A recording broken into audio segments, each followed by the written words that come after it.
Let's take you across to the developments taking place in Mumbai as far as the Asha Bhosle's last rites are concerned. We are getting you those live visuals on your screens right now. You can see there is a steady stream of people that are joining this last journey of the legendary singer. They're heading towards the cremation ground right now. Around 4 p.m. is when Asha Bhosle will be cremated with full state honors. Since morning, her mortal remains were kept in her residence for people to come and pay their last respect, and people from a wide spectrum of the industry and politics came together to pay their last respect.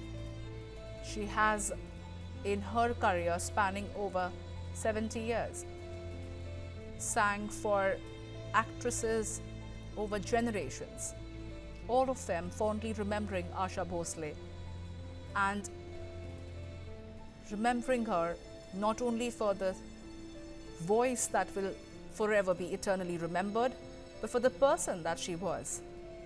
Her battles while she was growing up, her childhood and her personal life, her journey has been one that will be remembered for decades on.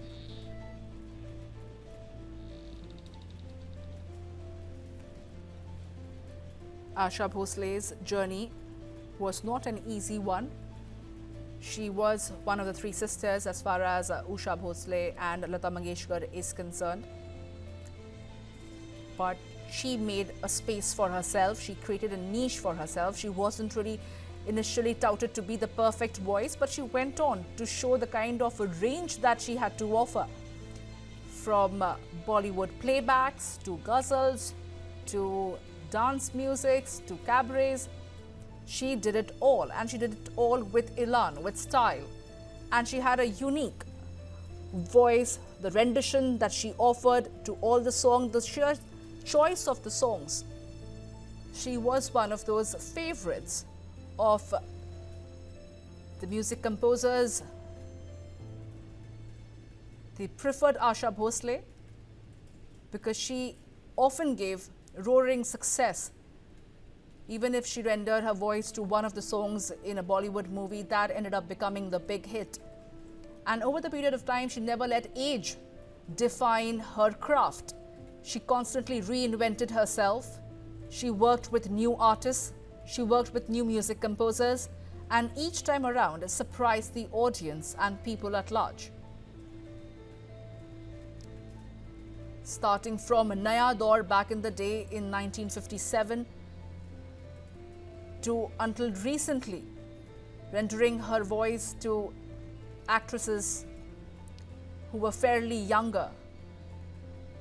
And she was all for experiments. She wanted international collaboration. She was all for new ideas.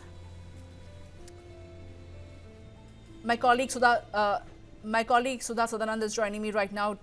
Well, Sudha, we are looking at these visuals, a sea of people who are walking along the mortal remains of Asha Bhosle towards the cremation ground. Only goes on to show the kind of love that she enjoyed, not only for the songs that she had rendered her voice to, but for the person that she was. Her personal struggles was something that people are going to remember her for as well. You know, Samya, this is Mumbai's Karma Bhumi. You know, she was born in Sangli, then went to live in Kolhapur, and then later moved to Mumbai, where her struggles began as a singer. And it wasn't easy those days, as much as it was so difficult for her sibling Lata Mangeshkar. It was more tough for Asha, considering she had children to take care of and she was a single parent.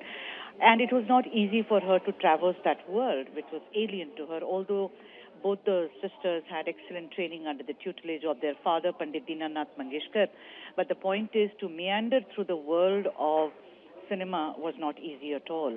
So first of all, she being a Maharashtrian, Mumbai is, of course, very dear to her. And we saw right from the morning, people who were streaming in and out. And by the way, Balasaheb Thackeray was also a very, very big fan of the Mangeshkar sisters, and particularly Lata as well as Asha Bhosle. We saw all the leaders streaming in. We saw Sachin Tendulkar, I beg your pardon. And she used to cook for Sachin Tendulkar. She was very fond of cricket. We saw, all the politicians, Devendra, Fadnavis, and everybody coming there. We were just thinking about it. Long years of singing, long years of social interaction as an artist, long years as somebody who was a very proud artist from Maharashtra.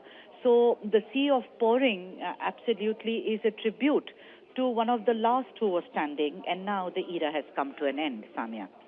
Absolutely. So but like I was maintaining that she was known to be a versatile singer. She never really backed down, even though she was initially chided for not being the perfect voice since the constant comparison with her sister Lata Mangeshkar. But she constantly tried to reinvent herself. She started off with Naya Daur back in 1957, and then she never shied away from experimenting with the younger artist, international collaboration. She tried to do everything over the generation, and that is how perhaps legends are made. Well, the thing is that it wasn't that she was in any way imperfect or less qualified than Lata. It was just that Lata was more suited for the kind of cinema that was being made at that time. It required a voice which had almost an ethereal quality to it, which Lata has. There is no doubting that fact. But Asha Bhosle was extremely versatile, not afraid to experiment, and could straddle different worlds. I mean, she could sing a classical. It's very unfortunate that a lot of us only remember her for her jazzy, snazzy songs. But the thing is that no one could have sung Abke Baras, which is from Bimal Roy's Bandini, which is a geet, which is beautiful. She sung Kahe Tarsaye Jiera from Chitralekha, which is Roshan. I mean, I can go on and on and on and on. But yes, she was somebody who was ready to experiment. She was not afraid at all of not saying no to something. I mean, like Aja Aja Main Hu Pyar Tera, where she knew that, perhaps she's not very adept in what is called Western style of singing, but she practiced, and my God, she was like a swan in that song. And even later she did, Piya Tu Ab To Aja from Karwan, and Daiya Mein Ye Kahan Phasi from Karwan. I mean, they are jazzy. Some of them are actually R&B. Some of them are calypso. And where do you find a singer like that being able to do that? And Umrao Jan Ada, for which she got the national award, are all ghazals. I mean, for the first time, Khayyam decided that he's going to give every song to just one singer, and that being Asha Bhosle. And the result was in front of all of us, Sonia. Absolutely. From her classical singing to even collaborating with Ghulam Ali, whether it is Naina To Se Lage and the songs where she had a combination with R.D. Burman and Gulzar, they wove magic in movies like Ijazat, in movies like Umrao Jan, whether it was the oft-famed Dil Cheez Kya Hai or Justaju Jiski. These are the songs that have always stayed with the people over generation, and perhaps it can never be replicated. We are looking at a body of work that is spanning over 70 years, where she recorded around several thousand songs, collaborated with many international artists as well, with the 12,000 songs in 20 plus languages. And she was also nominated for a Grammy nomination with Ustad Ali Akbar Khan.